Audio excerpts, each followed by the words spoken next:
మనందరికీ ఒకే గడియారం, ఒకే నిమిషం, ఒకే గంట. కాని నిజంగా సమయం అందరికీ ఒకేలా ఉందా? మీకొక గంట అంటే ఇంకొకరికి అదే ఒక్క గంట కావాల్సిన అవసరం లేదు. ఇది కథ కాదు, ఇది నిజమైన సైన్స్. ఈ వీడియో చివరికి సమయం మీద మీ నమ్మకం పూర్తిగా మారిపోతుంది.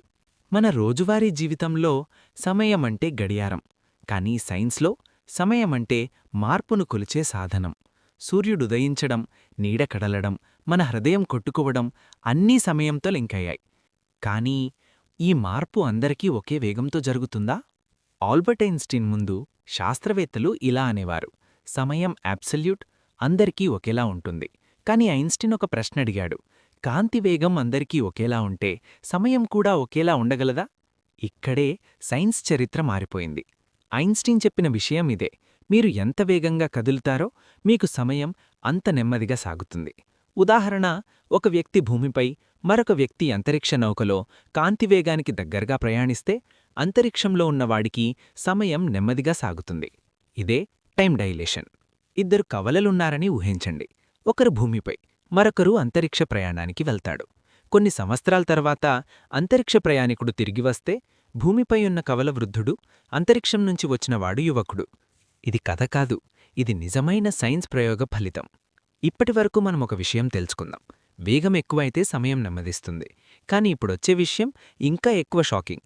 వేగం మాత్రమే కాదు, గురుత్వాకర్షణ కూడా సమయాన్ని మార్చుతుంది. ఇది చెప్పిందెవరో కాదు, ఆల్బర్ట్ ఐన్స్టీన్. ఐన్స్టీన్ చెప్పినట్టు గురుత్వాకర్షణ అనేది కేవలం ఒక ఆకర్షణ కాదు, అది స్థల, కాలం అంటే స్పేస్ టైంని వంచుతుంది. ఒక బరువైన వస్తువు దగ్గర స్పేస్ టైం ఎక్కువగా వంగుతుంది, అదే చోట సమయం నెమ్మదిగా ప్రవహిస్తుంది. ఒక ఉదాహరణ చూద్దాం. మీరు భూమి మీద ఉన్నారు, నేనొక భారీ పర్వతం మీద ఉన్నాను. మన ఇద్దరం ఒకే గడియారం పెట్టుకున్నామనుకోండి. కొన్ని రోజుల తర్వాత పర్వతం మీద ఉన్న నా గడియారం మీ గడియారంతో పోలిస్తే కొంచెం వేగంగా నడుస్తుంది. ఎందుకు? భూమి మధ్యానికి దగ్గరగా ఉన్న చోట గురుత్వాకర్షణ ఎక్కువ. గురుత్వాకర్షణ ఎక్కువైతే సమయం నెమ్మదిస్తుంది. ఇప్పుడు బ్లాక్ హోల్ దగ్గరికి వెళ్తే ఏమవుతుంది?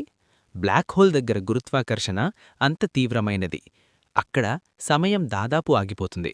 మీరు బ్లాక్ హోల్ వైపు చూస్తుంటే మీకొక్క సెకండ్ కూడా గడవకముందే బయట ఉన్న విశ్వానికి ఏళ్లకాలం గడిచిపోతుంది.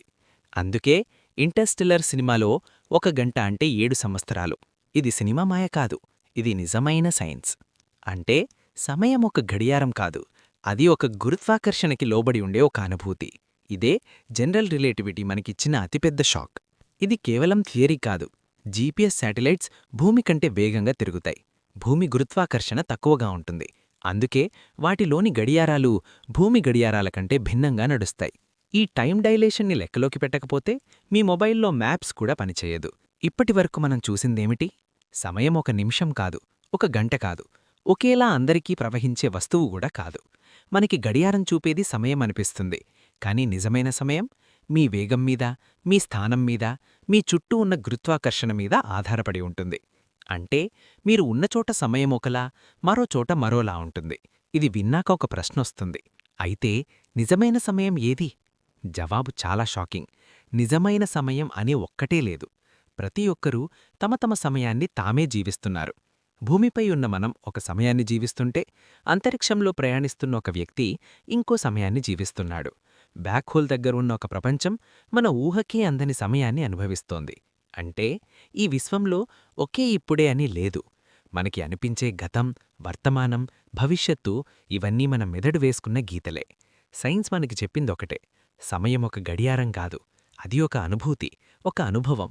ఇంత పెద్ద విశ్వంలో మన జీవితాలు చాలా చిన్నవి, కానీ ఆ చిన్న జీవితంలో మనకు దొరికిన ప్రతి క్షణం అమూల్యమైనది. అందుకే సమయాన్ని కొలవవచ్చు, కానీ ఆపలేం, వెనక్కి తిప్పలేం. మన చేతిలో ఉన్నది ఒక్కటే: ఇప్పుడున్న ఈ క్షణాన్ని పూర్తిగా జీవించడం. ఇలాంటి సైన్స్ మిస్టరీస్ మీ ఆలోచనల్ని కదిలిస్తే లైక్ చేయండి, షేర్ చేయండి, సబ్స్క్రైబ్ చేయండి. ఎందుకంటే ఇంకా మనం మాట్లాడాల్సిన విశ్వరహస్యాలు చాలా ఉన్నాయి.